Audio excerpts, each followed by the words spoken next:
네,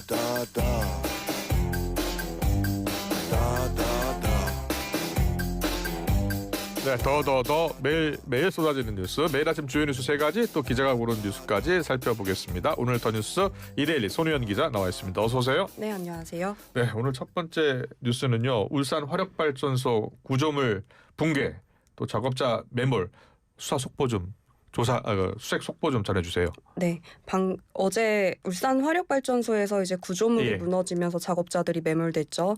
사고 초기에 2명이 구조가 됐고 7명이 매몰된 것으로 추정이 됐었는데 이제 방금 전에 소방 브리핑이 있었습니다. 현장에서요. 그래서 소방이 이제 2명의 위치를 파악해서 밤샘 구조 작업을 벌였는데 1명이 이제 사망 판정을 받았다고 합니다.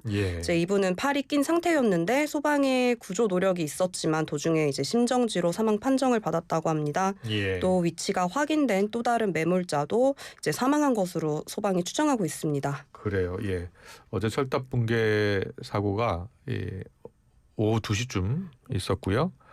9명이 매몰됐는데 2명은 구조됐고 7명이 매몰돼 있었는데 일단 1명이 구조됐으나 숨진 거예요. 네. 그리고 지금 6명이 매몰돼 있는 거죠. 1명의 위치는 파악했고, 네, 맞습니다. 나머지 5명은 어떻게 된 거예요? 5명이 아직 위치가 파악이 되지 않았습니다. 그래요? 네, 현장 뭐 사진이나 영상을 보더라도 사실 좀 파악하기가 쉽지가 않을 것 같아요. 이제 방금 소방도 지금 수색 작업, 구조 작업에 대한 어려움을 좀 이야기를 했는데, 이제 사망한 40대 남성이었습니다. 네, 40대 남성을 구조하기 위해서 이제 밤새 대원들이 12차례나 이제 접근을 하면서 뭐 진통제 주사도 투여하고 보온 등 조치를 했다고 해요.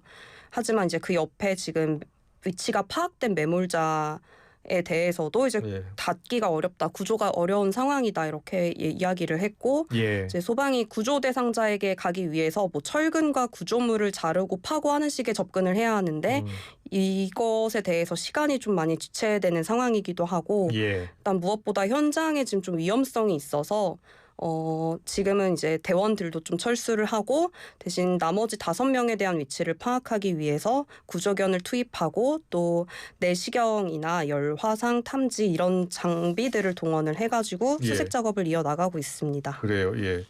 이 보니까 발전소 보일러 타워더라고요. 그 타워를 철거 중에 이제 사고가 난 건데 구조 작업은 어떻게 이루어지고 있는 거예요? 네, 구조 작업은 어제 같은 경우 이제 장비 동원 인력 투입해서 당연히 구조 작업에 나섰고 이제 굉장히 큰 대형 시설이었어요. 그래서 이제 700톤급 크레인, 뭐 500톤급 크레인도 동원이 됐었는데 이제 소방청도 국가 소방 동원령 발령했고 이제 인접 4개 시도 소방본부 특수대응단과 중앙 119 구조본부도 이제 뭐 인력 등을 동원을 했고요. 이제 다만 어제 사고 직후부터 매몰된 인원이 구조물 아래쪽에 위치를 했으면 좀 구조물을 제거해야 되기 때문에 시간이 걸릴 수 있다는 우려가 나왔었습니다. 네, 근데 이제 장기화에 대한 계속 걱정이 나오고 있는데 이게 이제 남은 매몰자들과 소방 인원들의 안전을 또 확보하면서 작업을 해야 되기 때문에 추가 붕괴 사고를 방지하기 위한 후속 조치도 좀 이뤄질 것으로 보입니다. 그래요. 네, 당장 이제 오늘 소방 당국이 구조 전문가들과 회의를 통해서 향후 좀 구조 방향을 결정하겠다는 방침입니다. 안타까운 게 이제 사고를 당한 분들이 대부분 협력업체 소속이라고 하더라고요. 어떤 분들이었습니까? 네.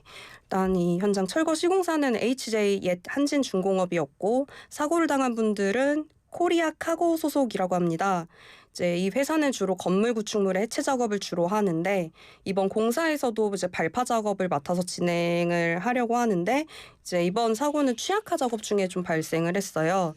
이제 조금 철거를 쉽게 용이하게 하기 위해서 미리 구조물을 좀 절단하는 이런 작업들인데 일단 이번 정부 들어서 좀 산재 관련해서 강하게 대처하겠다는 좀 기조이기도 하고 이번 사고도 고용노동부에서 산업안전보건법, 중대재해처벌법 위반 여부를 들여다볼 방침입니다. 네.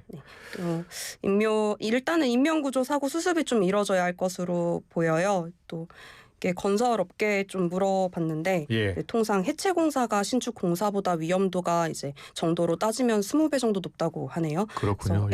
해체 중에 뭐 구조물 낙하나 뭐 발판 붕괴 같은 예측 불가능한 변수가 많다고 해요. 그래서 프로세스별로 또 진행이 잘 뭐 되었는지 안전 점검이 제대로 이뤄졌는지 등을 좀 살펴봐야 할 것 같습니다. 네, 이 방송 중에도 혹시 속보가 전해지면 바로 전해드리겠습니다. 하루빨리 구조가 이루어져야 될 것 같습니다.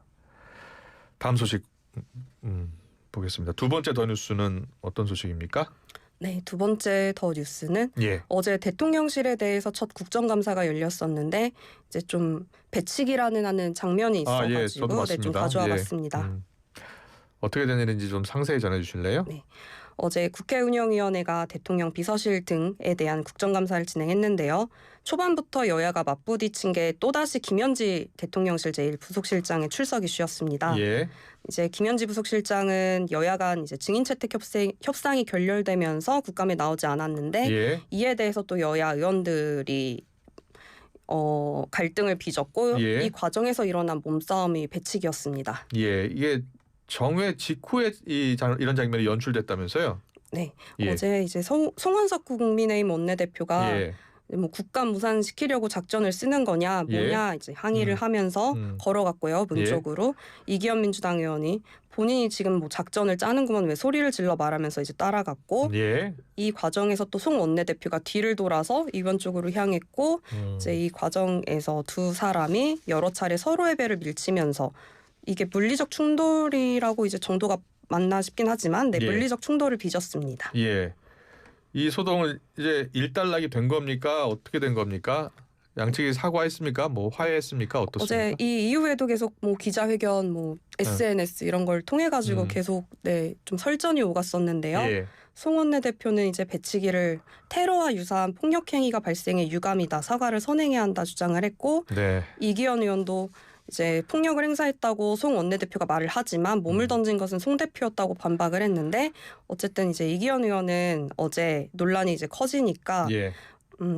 엄중하게 국감에 임하겠다. 국민께 죄송하다. 예. 배치기 논란을 일으켜 민망하고 유감스럽다 이런 입장을 밝혔습니다. 예. 안 봤으면 좋겠습니다. 그런 장면은 다시는요. 예. 세 번째 뉴스로 이어가야 될 것 같습니다. 자, 세 번째 뉴스는 예산 얘기죠. 네. 예. 내년에 이제 전년보다 8.1% 늘어난 728조 원 규모의 예산안을 두고 여야가 첨예하게 맞붙고 있습니다. 예. 728조 원 슈퍼 예산입니다. 종합 정책 질의가 있었다고요? 네. 또 여야는 하루 더 종합 정책 질의를 진행하고 다음 예. 주부터는 뭐 경제부처와 비경제부처로 나눠서 부별 심사를 이어갈 계획인데요. 예. 네. 정부와 이제 여당은 내년 예산이 국가 미래 성장 동력을 확보하기 위한 목적이라고 강조를 하고 있지만 야당은 대미 투자 등 여러 쟁점들에 대해 비판을 하면서 신경전이 이어지고 있습니다. 예, 어제 한미 관세 협상을 통해서 합의된 3,500억 달러 규모의 대미 투자 놓고서 충돌했어요. 네. 예. 어떤 충돌이 있었나요? 네, 일단 이제 내년 예산안 국회 심의 쟁점으로 대미 투자 예산이 떠올랐죠. 그래요. 이 3,500억 달러를 일단 우리가 투자하기로 했습니다. 어떤 방식이 됐든. 그렇기 때문에 예산이 또 들어가는 문제니까 당연히 여야 의원들이 이야기를 했겠죠. 네, 정부가 이제 계획과 달리 현금 지원 비중을 좀 늘리기로 합의가 되면서 재원 조달 방식이랑 특히 또 양해각서의 국회 비준 필요성을 두고 좀 공방이 생기고 있습니다. 이게 지금 어떻게 조달하는 거예요? 네. 조달 방식을 두고 일단 외평채 발행하는 거군요. 예. 네. 외평채를 발행하고 외화 채권을 발행하겠다는 게 정부의 입장인 거예요. 네. 알겠습니다. 자, 벌써 시간이 지나서 마지막 소식으로 이어가야 될 것 같아요. 마지막 더 뉴스, 더 눈여겨볼 뉴스는 뭡니까? 네, 노동계 65세 정년 연내 입법 촉구 경영계 난색으로 정했습니다. 노동계가 연내 65세 정년 연장 입법을 촉구를 하고 있는데 그 민주당이 지난 4월 정년 연장 TF를 출범해 10월에 합의안을 도출하려고 했는데 노사 간 이견이 계속돼서 합의가 이루어지지 않았습니다. 예. 경영계는 지금 정부의 이 65세 정년 연장 입법 관련해서 어떤 입장이에요? 네, 일률적으로 정년을 늘리면은 청년 신규 채용을 줄이는 요인이 된다. 이제 이런 논리로 맞서고 있는데 그래서 퇴직 후에 재고용이나 뭐 예. 다른 방식을 좀 검토를 하자는 건데 고용 형태를 좀 유연하게 해서 기업의 부담을 덜어야 된다는 취지로 주장을 하고 있습니다. 그래요. 예. 근데 민주당 대표가 어제 민주노총을 찾았잖아요. 네. 어떻게 하겠다고 했나요? 네, 법정 정년을 이제 65세로 단계적 인상하는 것이 정부 국정과제로 반영돼 있다고 말하면서 좀 힘을 실는 것으로 보였는데, 예.